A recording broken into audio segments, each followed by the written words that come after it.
For over 2 decades, LeBron James has defined basketball excellence, a 4-time NBA champion, MVP, and the league's all-time leading scorer. LeBron's legacy is already written. He's already locked and loaded as one of the greatest of all time. But with one more title, at the age of 40, he may just confirm the top spot all for himself. But does he really want it?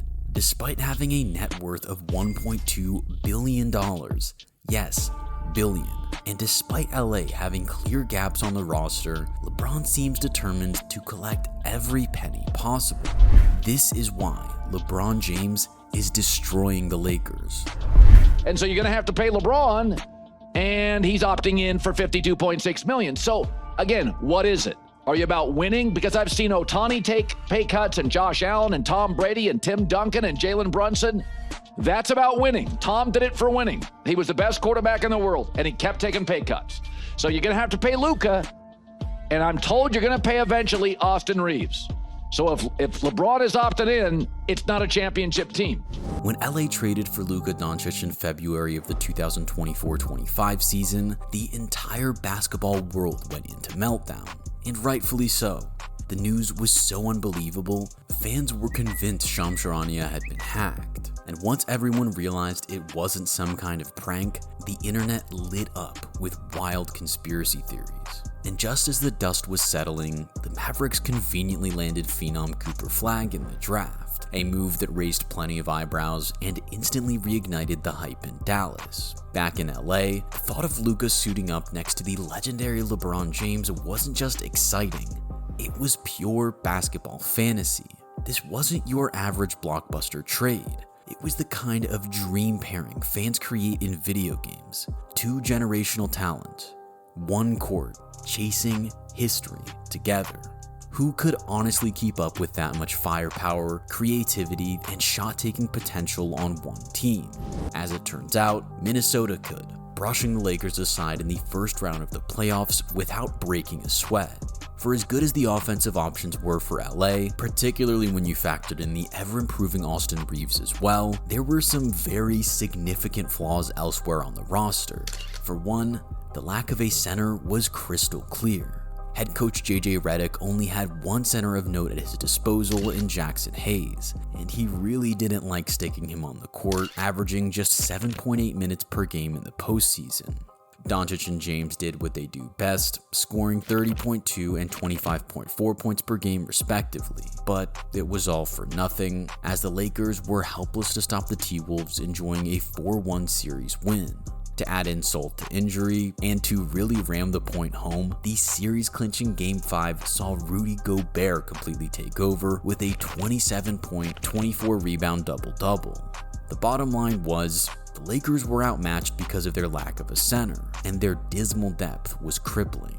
In Game 4 of that series against Minnesota, Redick played the same 5 all throughout the second half, emphasizing his lack of trust in other players on the depth chart. For the first time in NBA playoff history, a team played only 5 players in an entire half. They never subbed. They call it the death lineup. And eventually it was for them. There's an old saying in the NBA in the playoffs that you play 8 guys, but you trust 7. JJ Redick played 5 guys and trusted 4, and they almost pulled it off. The Lakers didn't just lose, they ran out of gas, and everyone saw it. ESPN summed it up by writing that Minnesota, led by superstar Anthony Edwards, zoomed past the gassed Lakers. Edwards himself had smelled blood in the water, telling reporters after the game, "I felt like they were gassed going down the stretch, so just trying to keep my foot on the pedal and keep going." Rudy Gobert's Game 5 dominance was a glaring wake-up call. The Lakers desperately needed size, toughness, and a real presence in the paint. But that was just the start. The rest of the 2025 playoffs only rubbed salt in the wound. The Pacers and Thunder, who met in the NBA Finals, were running circles around teams with their incredible depth, each rolling out 8-man rotations without missing a beat. Meanwhile, in LA, it was a different story. Exhausted Lakers starters were left gasping for air, grinding through the most crucial game of the season. Why? Because Redick didn't trust a single soul on the bench. This wasn't just a talent gap, it was a reality check. The Lakers weren't just behind, they were falling apart. It's clear that additions were needed to get this team over the line. But can that really be done with LeBron opting into his massive $52.6 million option and taking up 34% of the salary cap on his own? Where exactly would the Lakers find the cash to sign their much needed new additions with LeBron demanding so much? This is probably a good time to bring up the most frustrating part of the story for Lakers fans. With such a long and successful career already under his belt, LeBron has managed to rack up a net worth of $1.2 billion according to Forbes. That is outrageous money, a truly eye-watering sum, and more than enough for generations of the James family to enjoy. His projected earnings from endorsements alone are more than any other player's annual NBA earnings, standing at around $85 million. Again, I'm not here to tell LeBron what he should and shouldn't do with his money, but when that $52.6 million is so impactful for the Lakers, yet barely scratches the surface for LeBron, surely he can do this team a solid and trim a little off the overall price tag. During the offseason, the Lakers addressed a key roster need by signing center DeAndre Ayton. While Ayton was considered a potential trade target for the team, salary cap constraints due to LeBron's contract would have made such a trade challenging. However, following Ayton's buyout from the Trailblazers, he entered free agency and became a more financially accessible option for the Lakers. So that's one very fortunate signing made, but the problem still stands. LeBron's decision to opt into the $52.6 million option makes life tricky for a Lakers team who are hunting for glory in the 2025-26 season, while also trying to keep a watchful eye on how this roster might shape up in the future when Luka is the focal point of the team. Ayton is great, but Redick's obvious desire not to play Jackson Hayes shows the importance of getting one more reliable center on the team. Not only that, but this team could also do with another 3-and-D guard to bring into the rotation, whilst also needing to find some more reliable minutes somewhere in free agency so that the starting five aren't having to do all the heavy lifting. The problem for the Lakers is that by using most of the $14.1 million non-taxpayer mid-level exception to get Ayton in the building, the team is now hard capped at the lower apron. That leaves very little cash available to get more bodies into the building and will almost certainly lead to more players heading out the door. Dorian Finney-Smith has already left after declining his option with the team, a perfect example of the problem facing the Lakers. Finney-Smith is the ideal rotational piece to have available, but there's simply no way the Lakers can afford him with LeBron and Luka demanding so much of the cap. So he's out the door, giving Redick one less player he can utilize.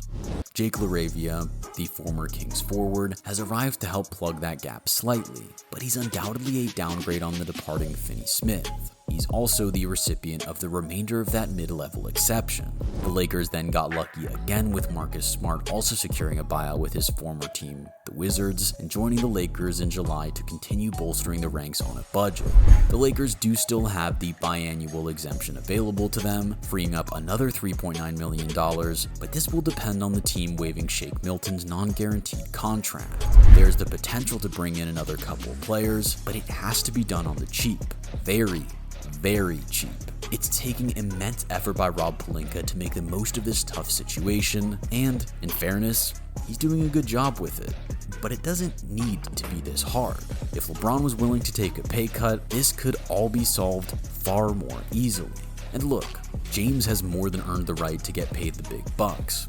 Nobody is doubting that. What's fair to question, though, is how much his desire to be paid impacts his and the team's overall ability to win big.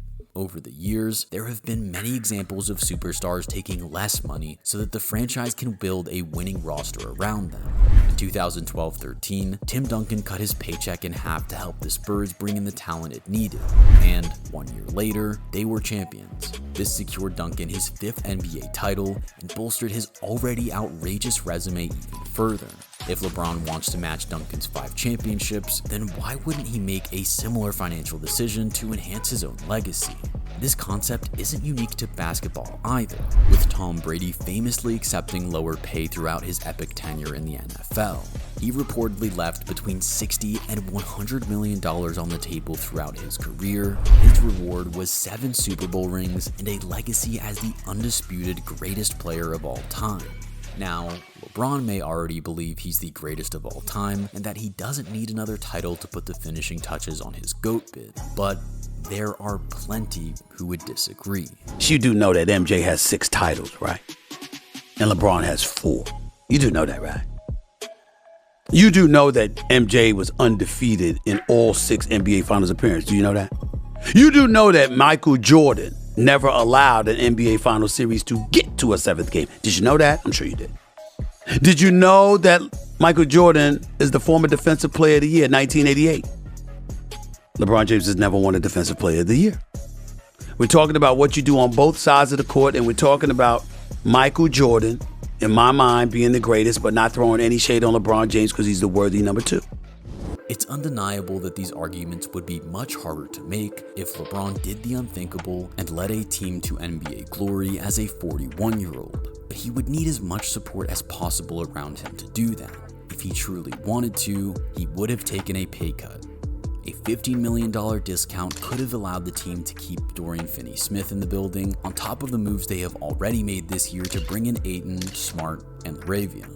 Alternatively, they could have opened the door to another quality center to partner up with Ayton, giving Redick a reliable and exciting rotation of big men to unleash alongside the dream pairing of LeBron and Luka.